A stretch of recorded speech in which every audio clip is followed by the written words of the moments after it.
Okay, so our topic is that is public choice approach. बहुत अच्छे से हम इसको पढ़ते हुए चलेंगे। वी विल थोड़ा सा लिखते भी चलना है इंपॉर्टेंट कीवर्ड्स को, प्लस में हम इसको रिकॉल करते हुए चलेंगे। ठीक है, तो सबसे पहले बात करते हैं इंट्रोडक्शन में। सो पब्लिक चॉइस अप्रोच एक ऐसी थ्योरी है गवर्नेंस की जो कि बात करती है, जो कि स्टडी करती है कि किस तरीके से पॉलिटिशियंस है, कहें तो ब्यूरोक्रेट्स है, कहें तो जो सिटीजन्स है, वो डिसीजंस लेते हैं पब्लिक सेक्टर में, पब्लिक स्पेरे में।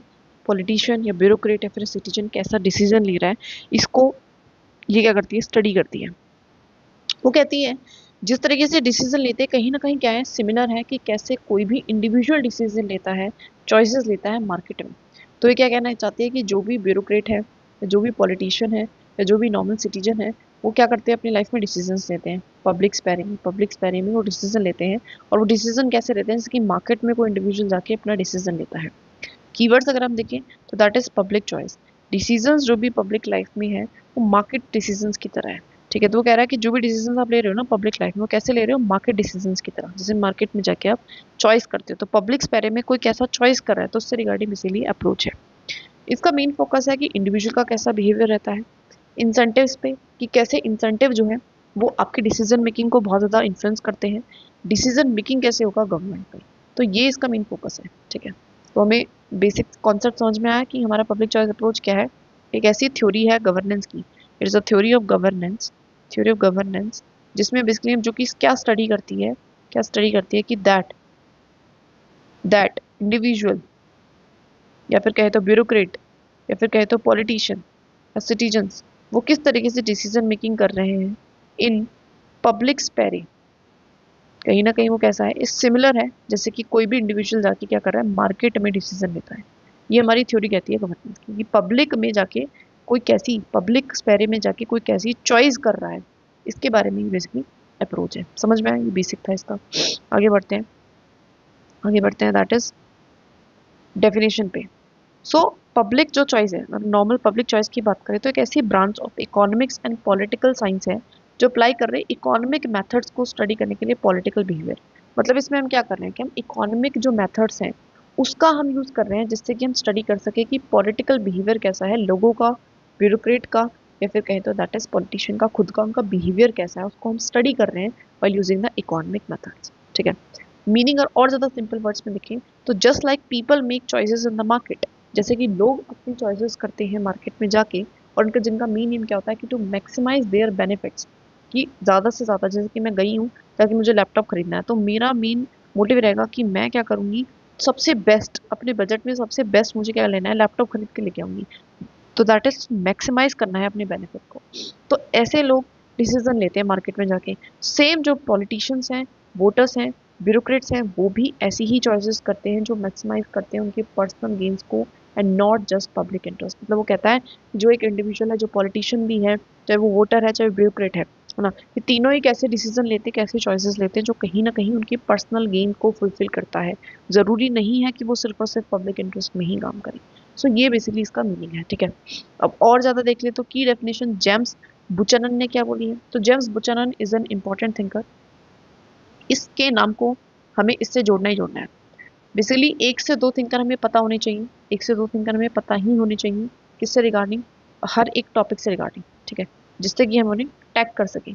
तो कोई भी क्वेश्चन आएगा पब्लिक चॉइस अप्रोच के रिगार्डिंग, तो हम क्या करेंगे, जेम्स बुचानन को टैग करेंगे, जबरदस्ती टैग करेंगे, चाहे उसका काम हो ना हो, फिर भी उसको क्या करेंगे, टैग करेंगे। ठीक है, तो जेम्स बुचानन क्या कह रहा है कि पब्लिक चॉइस एक ऐसी स्टडी है गवर्नमेंट डिसीजन मेकिंग की। ठीक है, तो पब्लिक चॉइस क्या है, अपने आप में स्टडी है ऑफ गवर्नमेंट डिसीजन मेकिंग की। हम स्टडी कर रहे हैं कि कैसे गवर्नमेंट डिसीजन मेकिंग कर रही है using economic tools and assuming that people act in their self interest. और इसमें अच्छा, स्टडी कर रहे हैं हम गवर्नमेंट कैसे डिसीजन ले रही है, कैसे स्टडी कर रहे हैं, by using the economic tools, और ऐसा अज्यूम करके चल रहे हैं कि जो लोग हैं किस में काम करते हैं, अपने सेल्फ इंटरेस्ट में काम करते हैं। तो पब्लिक चॉइस क्या है, it is a study, study of government, कि गवर्नमेंट में कैसे डिसीजन लिए जा रहे हैं, डिसीजन मेकिंग कैसी हो रही है, यूजिंग द इकोनॉमिक टूल्स, और ऐसा अज्यूम कर रहे हैं कि हर कोई अपने सेल्फ इंटरेस्ट में काम करता है। ठीक है, this is a basic definition given by James Buchanan. इस थिंकर के नाम को दो बार लिख लेना। अब की कुछ की कंसेप्ट समझ लेते हैं, जैसे कि सबसे पहले सेल्फ इंटरेस्ट का मतलब क्या होता है। सेल्फ इंटरेस्ट का मतलब है कि पीपल एक्ट करेंगे टू बेनिफिट देमसेल्व्स, मतलब हर कोई एक्ट कर रहा है कि मुझे भला हो, नॉट ऑलवेज सोसाइटी, जरूरी नहीं है कि सोसाइटी को ही भला हो। एग्जाम्पल हम देख लेते हैं, इसका एक बेसिक एग्जाम्पल लिखते हैं, जैसे कि हमारा मानते हैं 500 गज का ये है एक प्लॉट, इसमें मुझे बनाना है, इसमें बहुत सारे पेड़ लगे हुए हैं फिलहाल के टाइम पे, ठीक है, पेड़ लगे हुए हैं, पेड़ लगे हुए हैं, पेड़ लगे हुए हैं, पेड़ लगे हुए हैं, पेड़ लगे हुए हैं, ठीक है, इस तरीके से पेड़ लगे हुए हैं। अब मैं क्या करूँगी, मुझे घर बनाना है तो मैं सारे पेड़ों को काट दूंगी, वहां से काट दूंगी। तो घर बनाने के लिए मैं सारे पेड़ों को काट चुकी हूँ। अब घर बनाने के लिए जब मैं सारे पेड़ों को काटूंगी तो कहीं ना कहीं सोसाइटी पे उसका गलत ही नुकसान होगा, ठीक है, नेगेटिव नुकसान होगा। क्यों? क्योंकि वहाँ पे अच्छा खासे पेड़ थे, है ना, इकोनॉमी को उसका, इकोलॉजी को उसका नुकसान होगा, बायोडाइवर्सिटी को नुकसान होगा। लेकिन मैंने अपने पर्सनल इंटरेस्ट के लिए, क्योंकि मुझे घर बनाना था, तो मैंने उसको काट दिया। तो सेल्फ इंटरेस्ट मीन्स कि मेरा किस चीज़ में भला है। People act to benefit themselves, कि वो ऐसा ही एक्ट करते हैं कि जिनसे उनका भला हो, नॉट ऑलवेज सोसाइटी। एग्जाम्पल, एक पॉलिटिशियन वो सपोर्ट करता है बहुत सारी पॉलिसीज को जो उसको कहीं ना कहीं वोट लाने में हेल्प करेगा। इवन अगर हो सकता है कि वो इकोनॉमिकली एफिशिएंट ना हो, नुकसान झेलना पड़ रहा हो उसको, है ना, गवर्नमेंट के पास पैसा वैसे रहता नहीं है, फिर भी वो गवर्नमेंट को कहीं ना कहीं उधार लेके वो कर रहा हो, लेकिन वो करेगा क्योंकि उसको क्या करना है, कहीं ना कहीं वोट को विन कर रहा, तो सेल्फ इंटरेस्ट में काम करना है। सेकेंड है रैशनल चॉइस। रैशनल चॉइस का मतलब क्या होता है कि इंडिविजुअल्स जो भी डिसीजंस लेते हैं बाय वेटिंग कॉस्ट, वो क्या करते हैं कि अपनी कॉस्ट को, वेट मतलब तोलते हैं कि कॉस्ट क्या है, बेनिफिट क्या है।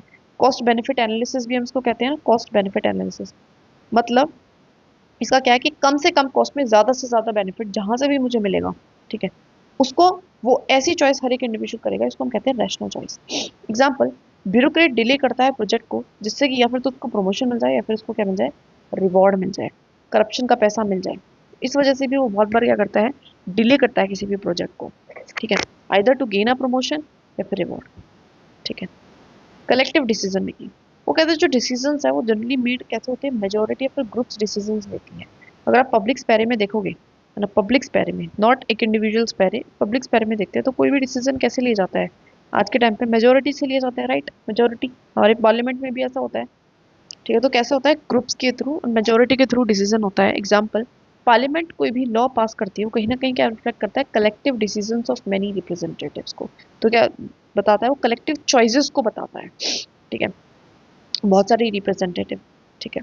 वो जरूरी नहीं है कि वो नेशन के वेलफेयर में हो, वो ये भी जरूरी नहीं है कि वो हर किसी की बात को मध्य में रख रहा हो कि हर एक सेक्शन ऑफ सोसाइटी की बात सुनी गई है, लेकिन कहीं ना कहीं वो बिल पास हो रहा है, क्यों हो रहा है, because of the collective decision making हो रही है, ड्यू टू द मेजोरिटी। कोई भी डिसीजन किस में लिया जाता है, मेजोरिटी में लिया जाता है, ठीक है।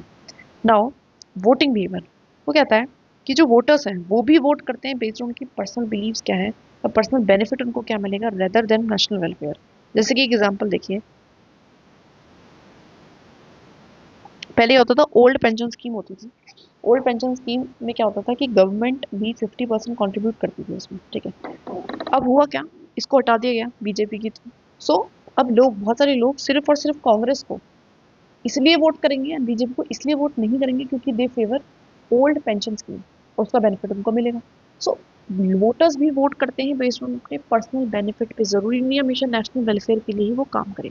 एग्जाम्पल, सिटीजन्स वोट किसके लिए कर रहे हैं, सब्सिडीज के लिए, कि उनको सब्सिडीज मिलेगा, जो पार्टी, जो पॉलिटिकल पार्टी उनको ज्यादा सब्सिडीज देगी वहां पे वो क्या करेंगे, उनको वोट देंगे, दैट हेल्प देम डायरेक्टली, उनको डायरेक्टली हेल्प मिलेगा, नॉट नेसेसरी, जरूरी थोड़ी है, लेकिन ये हमारी इकोनॉमी के लिए, इंडियन इकोनॉमी के लिए अच्छा हो, देश की इकोनॉमी, देश की ग्रोथ के लिए अच्छा हो, ठीक है।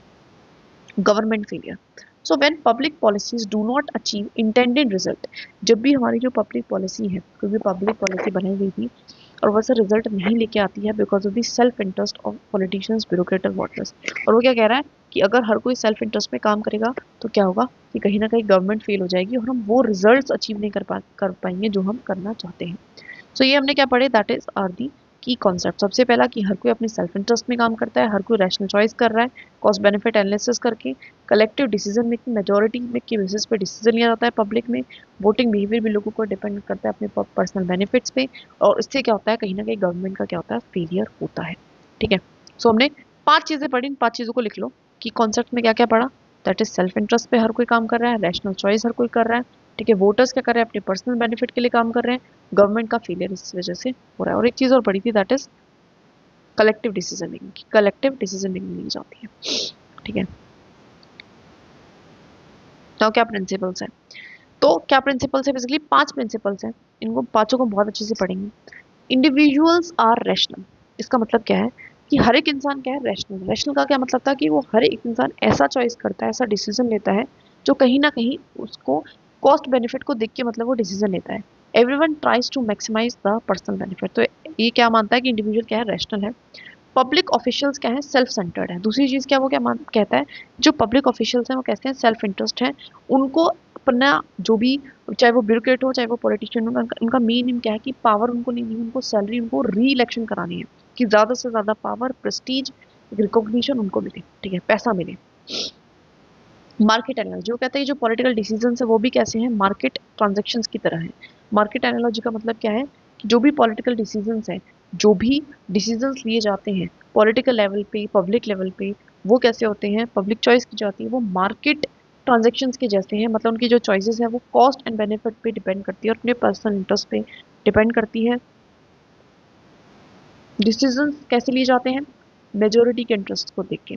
जरूरी नहीं कि माइनॉरिटी या फिर नेशनल इंटरेस्ट देखा जाए, कैसे हमेशा कैसे कैसे लिए जाएंगे, मेजोरिटी के डिसीजंस को देख के, मेजोरिटी का कहीं ना कहीं इंटरेस्ट को देख के यहाँ पे डिसीजन लिए जाते हैं।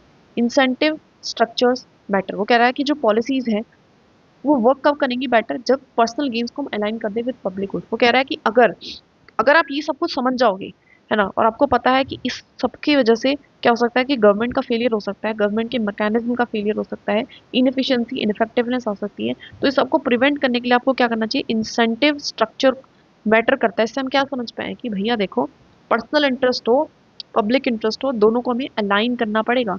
पॉलिसीज तब अच्छा काम करेगी जब हमारे पर्सनल गेन्स अलाइन होंगे विद पब्लिक। समझ में आई ये चीज, बेसिक चीज है। अच्छा, इनको एक बार रिवाइज कर लेते हैं। क्या क्या प्रिंसिपल्स हमने पढ़े, 5 ही प्रिंसिपल्स पढ़े हैं कि हर एक इंडिविजुअल रैशनल है, पब्लिक ऑफिशियल्स क्या करते हैं, वो सेल्फ सेंटर्ड है, ठीक है, सेल्फ सेंटर्ड है, सेल्फ इंटरेस्ट में अपना काम करते हैं, ठीक है। उसके बाद हमने क्या देखा था कि कलेक्टिव डिसीजन या मेजोरिटी से हर एक फैसला होता है, ठीक है। एंड और हमने क्या देखा था कि मार्केट एनालॉजी है। मार्केट एनालॉजी का मतलब है कि जो भी डिसीजन लिए जा रहे हैं वो एक तरीके से मार्केट ट्रांजेक्शंस की तरह काम कर रहे हैं, कॉस्ट बेनिफिट एनालिसिस के बेसिस पे। एंड लास्ट हमने देखा था कि इंसेंटिव का जो स्ट्रक्चर है वो मैटर करता है अगर आपको प्रिवेंट करना है द गवर्नमेंट फेलियर, ठीक है। तो ये सारे हमने 5 प्रिंसिपल्स पढ़े। अब कुछ रियल लाइफ एग्जांपल्स देख लो। पॉलिटिशियंस जैसे कि प्रॉमिस करते हैं सब्सिडीज बिफोर इलेक्शंस, है ना, कि क्या होगा कि जब भी हमारे इलेक्शंस आते हैं, नजदीक आते हैं, तो पॉलिटिशियंस क्या चाहते हैं कि भैया देखो ज्यादा से ज्यादा सब्सिडीज दी जाएगी इलेक्शन से पहले, ठीक है। तो क्यों दे रहे हैं वो सब्सिडीज, क्यों दे रहे हैं, उनका मेन एम क्या है, ताकि ज्यादा से ज्यादा लोग हमें वोट देंगे। पब्लिक बेनिफिट हो या ना हो वो कोई फर्क नहीं पड़ता है, ठीक है। ब्यूरोक्रेट डिले करते हैं फाइल क्लियरेंस में, क्यों कर रहे हैं, क्योंकि उनका सेल्फ इंटरेस्ट है कि या फिर तो हमें प्रमोशन हो जाए तो हम कर देंगे, या फिर हमें कोई करप्शन के पैसे मिल जाए, ब्राइब मिल जाए तो हम कर देंगे। सो पब्लिक इंटरेस्ट क्या हो रहा है कि डिले हो रहा है सर्विसेज में, ठीक है। रिजर्वेशन पॉलिसीज इंडिया में दी गई थी, इनका डिजाइन था कि जिससे हेल्प किया जाए कुछ सर्टेन ग्रुप्स को। लेकिन आज के टाइम पे आप देखोगे तो पॉलिटिकल पार्टीज उनको यूज कर रही हैं फॉर वोट्स के लिए। जैसे अपना वोट का टाइम नजदीक आ जाता है तो रिजर्वेशन को बढ़ा दिया जाता है इस तरीके से। या फिर बहुत सारी जो स्टेट है, जैसे कि अभी महाराष्ट्र ने भी, अभी हमने देखा था ना न्यूज़पेपर में आया था, महाराष्ट्र ने डिमांड किया कि मराठी वाले जो लोग हैं उनको रिजर्वेशन दे दी जाए। तो जनरली पॉलिटिकल पार्टी दे भी देती है, क्यों देती है, जस्ट नॉट कि उनको कोई लेना देना है, उनका वेलफेयर चाहते हैं, no, because they want their votes, votes के लिए ऐसा करते हैं। लोकल गवर्नमेंट स्कीम्स, जो लोकल मतलब जो हमारे PRIs हैं या फिर हमारे that is urban local bodies हैं, वो जो भी हमारी लोकल गवर्नमेंट है, वहाँ पे official sometimes prefer schemes that increase visibility rather than actual welfare. तो वो ऐसी स्कीम्स को अपनाते हैं, ऐसे काम करते हैं जिससे कहीं ना कहीं उनकी वाह वाह हो, वाह वाह करानी है, रेदर देन कि वेलफेयर हो या ना हो उससे कोई फर्क नहीं पड़ता। तो कुछ हमारे एग्जाम्पल्स थे, पॉलिटिशियंस के बेसिस पे देख लिया, ब्यूरोक्रेट का एग्जाम्पल दे लिया, और अगर हम देखें तो दैट इज एक लोकल गवर्नमेंट का भी अपने एग्जांपल ले लिया, तो 2-3 एग्जांपल्स हैं, मैं याद रखूंगा, ठीक है। एप्लीकेशन देख लेते हैं। पॉलिसी एनालिसिस, वो कहता है कहाँ पे अप्लाई कर सकते हैं, मतलब इसका बेनिफिट क्या है। अच्छा, हमें तो पता चल गया कि पब्लिक चॉइस थ्योरी क्या कहती है, क्या वो कहती है, क्या समझाती है चीज़ों के बारे में, लेकिन उसको अप्लाई कैसे कर सकते हैं। तो सबसे पहले पॉलिसी एनालिसिस, दैट मीन्स कि हमें हेल्प करेगी अंडरस्टैंड करने में कि कैसे, क्यों कोई भी पॉलिसी वो है फेल क्यों हो रही है, फेल क्यों हो रही है। तो मतलब एक तरीके से एनालिसिस में हमें हेल्प करेगी। इलेक्ट्रोल बिहेवियर हमें एक्सप्लेन करेगी कि कोई भी वोटिंग पैटर्न है या पार्टी की जो स्ट्रेटजीज है वो ऐसा है तो क्यों है। एडमिनिस्ट्रेटिव रिफॉर्म्स, ये हमें बताएगी कि कहाँ पे हमें चेक्स की जरूरत है एंड इंसेंटिव्स भी देने की जरूरत है। दोनों की बात करी कि चेक्स तो लगाना ही है, साथ में इंसेंटिव भी दो। तो ये रिफॉर्म्स की भी बात करती है जिससे कि सेल्फ इंटरेस्ट का जो एब्यूज है वो कम हो, है ना, जो झुकाव है एक ब्यूरोक्रेट का टुवर्ड्स सेल्फ इंटरेस्ट वो कम हो। गवर्नमेंट अकाउंटेबिलिटी, कहीं ना कहीं इंकरेज करती है rules that make bureaucrats and politicians को ज़्यादा आंसरेबल बनाए फॉर एक्शन। तो कहीं ना कहीं क्या बताती है, इंपॉर्टेंस बताती है अकाउंटेबिलिटी की। तो हमें पॉलिसीज को एनालाइज कराने में हेल्प कराएगी, इलेक्शन के बिहेवियर को हमें समझाएगी, एडमिनिस्ट्रेटिव में रिफॉर्म्स लाने में हेल्प करेगी, एंड गवर्नमेंट की अकाउंटेबिलिटी को फिक्स करेगी। तो 4 बेसिक की एप्लीकेशन में पड़ेगी। और देख लो एडवांटेजेस, एक रियलिस्टिक ह्यूमन बिहेवियर बताती है पॉलिटिक्स में। ओके, एडवांटेजेस क्या है, तो एक्सप्लेन कर रही है realistic human behaviour in politics, कि एक इंसान का कैसा रियलिस्टिक बिहेवियर है वो बताती है। आइडेंटिफाई करने में हेल्प करा रही है कि गवर्नमेंट के फेलियर क्यों हो रहे हैं, क्यों इनएफिशिएंसीज है। हेल्पफुल है designing the incentive based reforms, इसने क्या बोला है कि आप जो रिफॉर्म लाओ एडमिनिस्ट्रेशन में स्पेसिफिकली, तो बताती है, एक इंपॉर्टेंस बताती है, इंपॉर्टेंस ऑफ इंसेंटिव्स बताती है। अच्छा, यहाँ पे हम किसी थिंकर को भी टैग कर सकते हैं, क्योंकि इंसेंटिव्स के बारे में बहुत सारे लोगों ने बोला, जैसे कि चेस्टर बर्नार्ड, ठीक है, कि यूजफुल है in designing the incentive based reforms, ठीक है। तो ये कहीं ना कहीं इंसेंटिव्स की इंपॉर्टेंस बताती है। Bridges economic and political science for better governance, जो इकोनॉमिक्स है एंड साथ में जो पॉलिटिकल साइंस है, दोनों की कॉन्सेप्ट को कहीं ना कहीं उसने क्या करा है, एक कर दिया है। तो उससे क्या हो रहा है, हम ज़्यादा अच्छे से अंडरस्टैंड कर सकते हैं, ज़्यादा अच्छे से गवर्नेंस कर सकते हैं। एक तरीके से एक एनालिटिकल टूल्स इसने दिए हैं, एक जिससे कि हम स्टडी कर सकते हैं वोटिंग, टैक्सेशन, पॉलिसी मेकिंग के डिसीजंस को। तो एक रियलिस्टिक ह्यूमन बिहेवियर बता रही है, आइडेंटिफाई करने में हेल्प करेगी कि फेलियर्स क्या है, कमियां क्या है।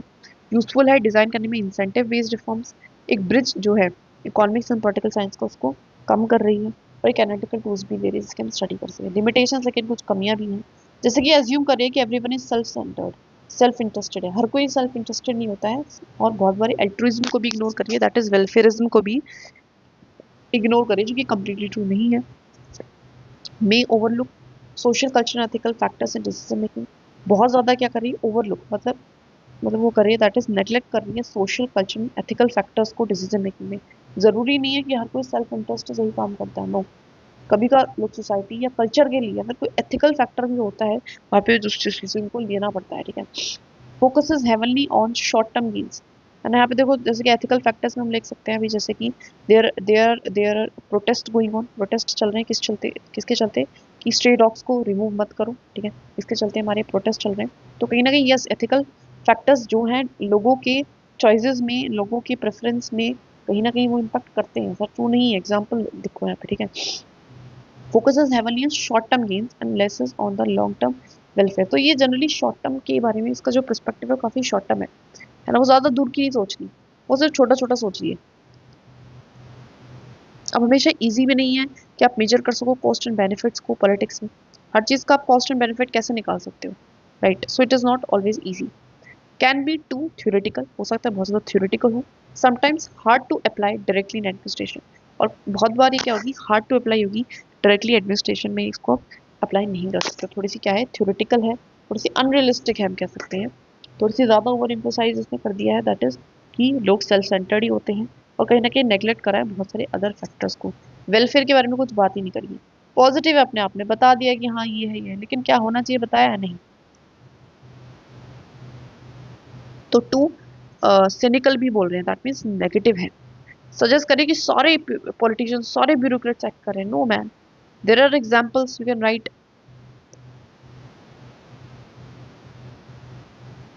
लाल Bahadur Shastri, he was a great politician who never act in a selfish way. there are bureaucrats there are bureaucrats example दे सकते हो, आईएएस जो दुर्गा नागपाल शक्ति थी, उन्होंने अपने थ्रेट्स को छोड़ के सैंड माइनिंग का जो स्कैम हो रहा था उसको देखा। So there are neglect moral duty, of course कहीं ना कहीं एथिकल मोटिवेशंस को इसने पूरी कंप्लीटली इग्नोर कर दिया है, कि बहुत बार लोग ज़रूरी नहीं है कि सिर्फ इंसेंटिव के लिए, पर्सनल गेन के लिए, पावर के लिए काम करते हैं। एथिकल रिडक्शनिस्ट, इसने रिड्यूस कर दिया कॉम्प्लेक्स पॉलिटिकल डिसीजंस को सिर्फ और सिर्फ इकोनॉमिक ट्रांजैक्शंस तक, मतलब ये कह के छोड़ दिया है कि सारे जो भी डिसीजंस है वो कहीं ना कहीं क्या है कि दैट इज इकोनॉमिक ट्रांजैक्शंस की तरह है, बट कि ऐसा नहीं होता है। इकोनॉमिक ट्रांजैक्शन में आप सिर्फ और सिर्फ पैसे से देखते हो, मनी सेंट्रिक होते हो, लेकिन पॉलिटिकल डिसीजंस में आप सोसाइटी, कल्चर, टेक्नोलॉजी, बहुत सारे अलग ग्लोबल, नेशनल, रीजन कास्ट, बहुत सारी चीज़ों को देख के क्या करते हो, डिसीजन लेते हो। वोटर बिहेवियर ओवर सिंप्लीफाई कर दिया कि वोटर सिर्फ और सिर्फ क्या कर रहे हैं, सिटीजन में केयर, हो सकता है ना कि वो केयर करे, ओवर सिंप्लीफाइड क्यों कर रहे हो उस चीज़ को। है ना।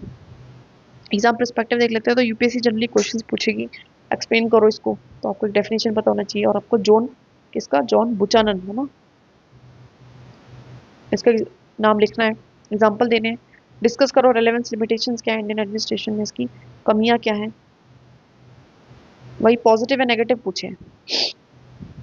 आंसर टिप यूज करो सिंपल डेफिनेशन, एग्जाम्पल दो इंडिया से, की प्रिंसिपल्स लिखो, और इसको जनरली एनपीएम के साथ भी आप कंबाइन कर सकते हो अपने आंसर्स में। थोड़ा सा अगर हम क्विक रिकॉल करें, सो पब्लिक चॉइस का मतलब क्या है, दैट इज जो भी पॉलिटिक्स और इकोनॉमिक्स दोनों को मैंने मिला के बोला कि क्या है कि हमारा सेल्फ इंटरेस्ट में जनरली पब्लिक में चॉइसेस की जाती हैं। एक्टर्स किस किस के बारे में बात करिए, politicians, bureaucrats and voters. Principles किस प्रिंसिपल्स पे बात करिए, rationality, self interest, majority rule, incentives, क्यों कहता है कि हर एक इंसान क्या है, रैशनल डिसीजन ले रहा है, ठीक है, कॉस्ट बेनिफिट एनालिसिस करके, सेल्फ इंटरेस्ट खुद के इंटरेस्ट के बारे में, मेजोरिटी से डिसीजन लिया जा रहा है, एंड इंसेंटिव्स की इंपॉर्टेंस बताई कहीं ना कहीं कि रियल लाइफ इंडियन एग्जांपल्स, तो सब्सिडीज है, रिजर्वेशन है, ब्यूरोक्रेटिक डिलीज है, एडवांटेजेस में कहीं ना कहीं बिहेवियर एक्सप्लेन कर रहा है, अच्छी पॉलिसीज रिफॉर्म्स ला सकते हैं, एनालिसिस कर सकते हैं, प्रिवेंट कर सकते हैं फेलियर को, लिमिटेशन क्या है, इग्नोर करता है एथिक्स को, ओवर सिंप्लीफाई कर रहा है बहुत ज़्यादा इसने डिसीजन मेकिंग को, जो कि एक मेयर क्या कह दिया इकोनॉमिक ट्रांजेक्शन है, जो कि कम्प्लीटली ट्रू नहीं है। एग्जाम टिप क्या है, सिंपल एग्जांपल्स यूज करो, क्रिटिकल एनालिसिस करो। So that is it, we have done the public choice approach, बहुत अच्छे से हमने पढ़ लिया है, ठीक है, समझ लिया है ये कुछ इंपॉर्टेंट कीवर्ड्स हैं इसके, इनको हमें पुट ऑन करना है, ठीक है, और अ, एक से एक थिंकर का नाम तो इसमें लिखना ही लिखना है, एग्जाम्पल्स देने हैं, ठीक है, एंड बार बार इसको रिवाइज करना है, इस वीडियो को बार बार रिवाइज करो, बार बार देखो, बार बार रीड करो, देखो रीड करो, और धीरे धीरे करके दिमाग में फिट हो ही जाएगा।